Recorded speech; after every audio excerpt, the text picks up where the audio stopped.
Hey, so tell me what's brought you in today. Well, after the birth of our son, and a couple months ago, now he's 4 months today.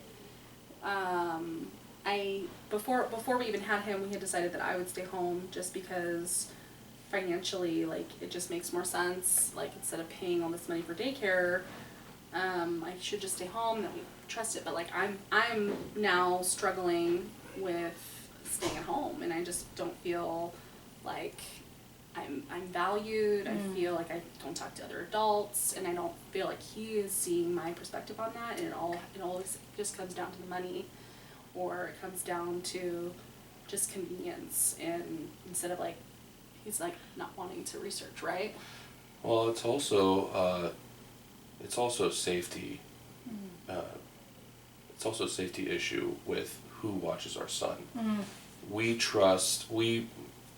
We tend to trust family and close friends more than we do a daycare center. Yeah. So for us, it's hard because yes, if we had a group of family and friends that were able to watch him while she goes to work, then that would be more feasible for her to be able to go to work. But we don't really have that. Sure. And we could put him in a daycare, but it's not just a cost issue; it's also a safety issue. Who's going to be watching him? We don't know what they're going to do. We want our son to be taken care of in a safe place with people that we trust. Okay. So there's a big transition. New baby, and you are staying at home now, taking care of baby. And so you both agree about you staying at home to take care of baby? I mean, he did, but I feel like now that I am living it, I feel like my expectations of what I thought was going to happen they're just different. It's like so much harder. And I don't feel fulfilled. Like, I just feel like I have a degree and I have all this experience, and we spent all this money. Like, I'm a teacher, so I built up my curriculum. We spent all this money to do that, and now it's just going to waste. And I feel like we're not really agreeing with what to do with that. And Okay. So have you talked at all about maybe a plan for when you can get back to work? Is that something that you are interested in maybe discussing, or? that would be a deal for me. Yeah. So, like, I think that's actually nice to know, like, if I had like an end goal, like 6 months, 7 months, then we'll start looking. I guess we never talked about that. It was just shut down, Yeah. And are you open to discussing a plan for maybe a time for when it would be right for her to return back to work? Yeah, I would. Okay. Yeah, I mean, obviously, having a 2-income household versus a 1-income household has a lot of advantages. We have more options as far as going on vacation, and if we need to buy stuff for the baby, then we can do that. And so I am open to it. It's just, I feel it needs to be done in a way that best serves the needs of our son, that he is safe, that when he's taken care of when she's at work, and also cost effective as well. Of course. So yeah, definitely here, safety being your number one concern. And you want to do what's practical for your family in terms of finances, right? Yeah. Mm-hmm. Yeah. Okay. Well, I mean, that's great to hear that you are both on board and you want to support each other. Are there some ways that, meanwhile, while you are figuring out your plan, that maybe your husband can be supporting you in the here and now? Well, when he is done from work, I understand him being tired and like wanting to just, but then it's like I have also been all day, so like I would also like a break. So I just don't know what's the balance of like him giving me a break and then me being able to give him a break. I feel like we argue a lot, about that, and like by the time he gets off work and I have these expectations of here's the baby, and he's like not wanting to help me because he's tired. So like, I don't know. It's like it causes tension for us. Sure. And we're like not spending quality time together. Okay. So, which is another reason why I feel like if I was able to go to work and he was able to go to work and then we come back and then tag team, it's like I wouldn't feel so, I don't know, like I just feel overwhelmed with it all. And what are you thinking when you're hearing your wife share that?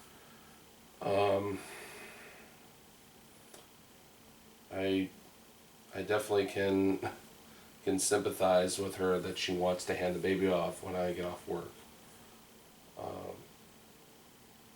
It's hard for me because I am tired when I get off when I'm done with work and Sure. I get handed the baby to do what I need to do. And I see that she wants to be fulfilled because it seems like she's not fulfilled staying at home and taking care of our son. So Which I love our son, don't get me wrong, like, I just, I don't know, it's like I said earlier, it's like we pay all this money for my student loans every month, and I'm not even using my degree anymore.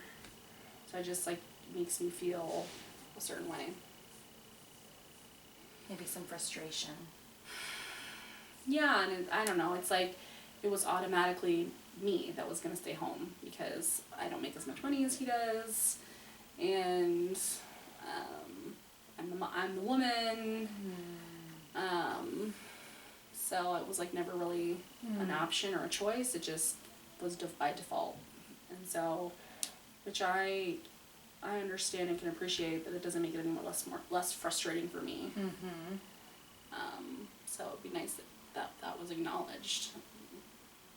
Were you guys ever at a point where you could communicate, expectations, like as the baby was coming, where you both agreed, we're on the same page, like, yes, she's gonna stay home with the baby and that's gonna be the best move for us? Did you ever? Yeah, I think we had that conversation. I feel like what I was expecting is now different. And so it's like, I've now been home for 4 months and it's like, I'm just tired all the time and I'm not motivated to do the things that I need to do. And I just like, I don't know, I'm like sad, sad being home with my son, which makes me feel guilty that I'm sad and I should enjoy. I don't know. I just feel like it's a lot, and It is a lot. Maybe overwhelming. Yeah, I just feel like it's just overwhelming, and I'm not me. And I feel like he notices that and responds to that, and then it affects our relationship. How has having a new baby and having Jillian stay at home, how has it been different for you, Nir?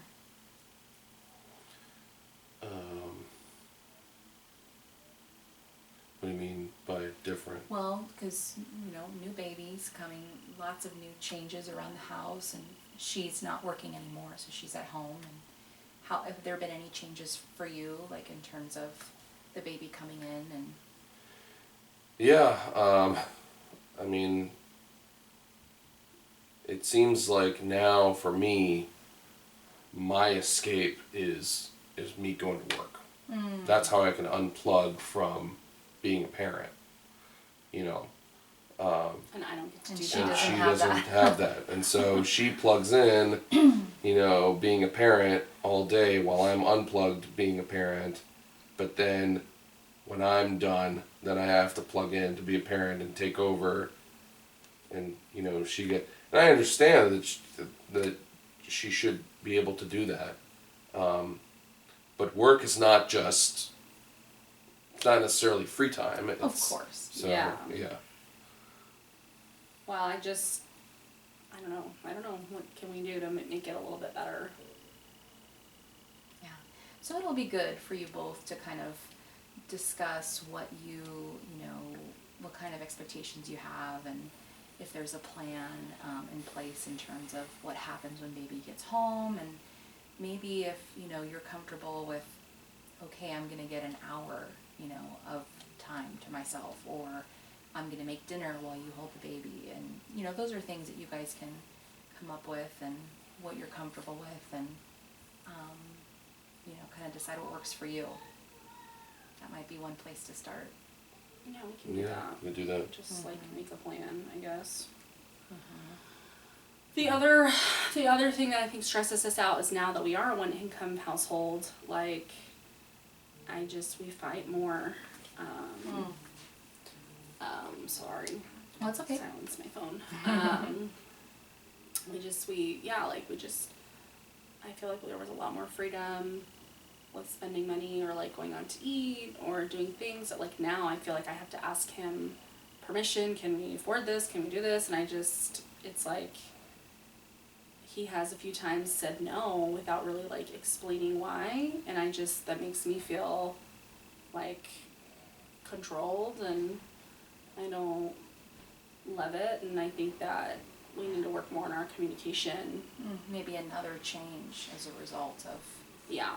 the baby coming in and staying home and the Yeah. finances. Yeah. Yeah. I mean, can you do that? Well, I mean, going from 2 incomes to 1 income is a big change, you know, and we need to prioritize things more, you know, with less spending money for other things. So, Yeah. you know, for me as the leader of the household, as you know, kind of how we agreed as the final decision maker, you know, I try to prioritize our needs first and wants second. Okay.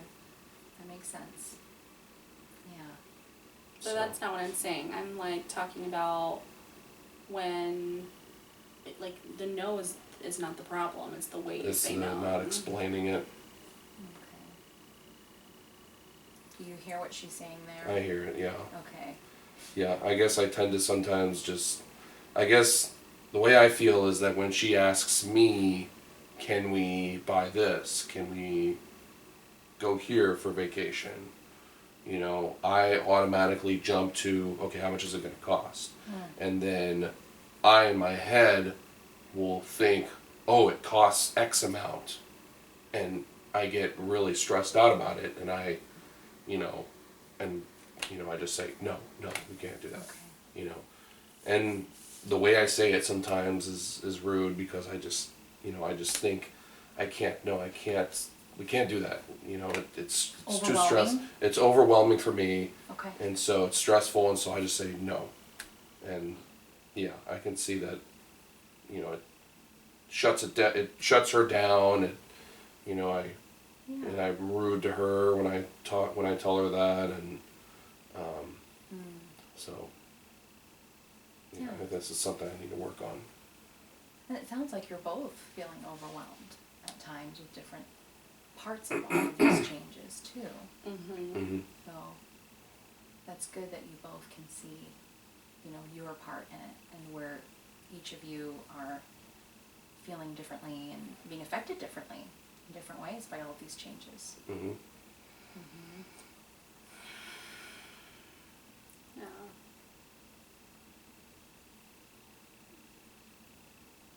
Do you want to share anything else? No, I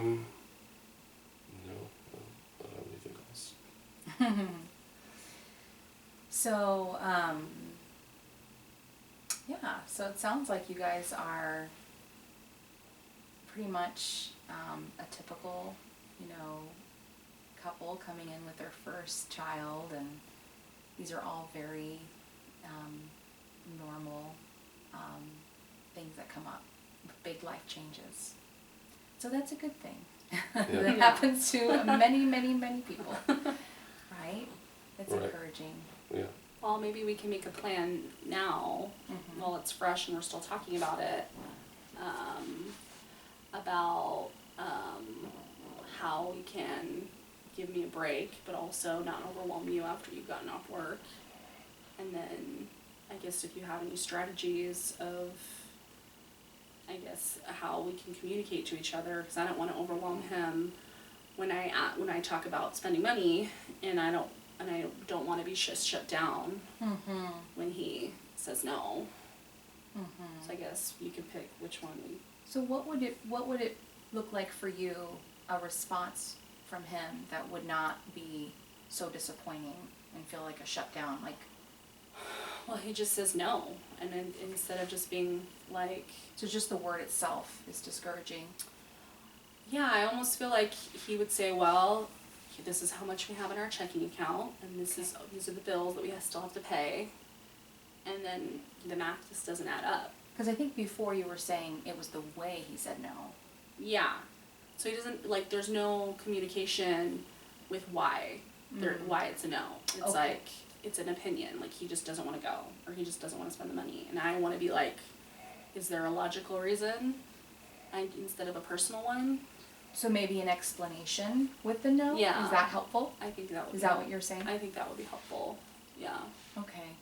And what do you think about that, Nair? Is that something that you think you can do or sounds fair to you? Or It's something that I need to work on. Okay. It's, I guess, you know, like I said, I jumped to, in my mind, I jumped to the cost. And so, you know. Because you're the head of the household, like you were Right, saying. yeah. Right? So that's Right. something you feel like that's your job to do, That's my right? job to do, yeah. And so, I mean, I think she's right. I need to explain it. I need to explain why I said no. Instead of just saying it and then don't ask questions. You know? So I think that's something that I should work on. That's great. I appreciate that. That's great. I appreciate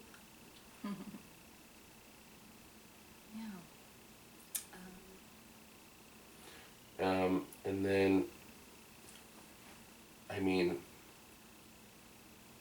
I have no problem with her wanting to you know, to go work.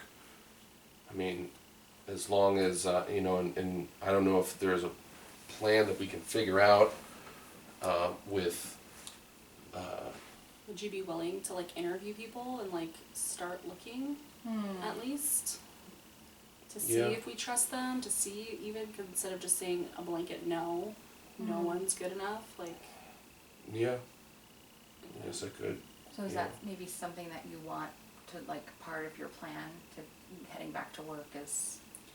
Yeah, because I feel like if we never look, then the answer will always be no, because we don't know what's out there. So I mean, Yeah. if we can't find someone somewhere that we feel is safe and we feel is good for our son, then obviously I won't go back And to work. and Right, reliable as well. reliable. Yeah, Reliable. but I just feel like we don't know that that's the case, and I would like to start looking and see, and if we find something, maybe in a couple months or 2 months, that would be nice. Yeah, we can Alright. definitely look. That would be nice. To start that, maybe I can ask my sister. She'll help, and for some of the time, so. Mhm. That's great that you have extended family that would be able to help. That's wonderful. Not everyone has that. Yeah, Yeah. I think that's part of all his family's in Israel. Yeah, my dad lives here, although I think we could probably also utilize him as well. You know, he's not really been helping as much with taking care of our son, but I think we could probably start doing that too. Okay.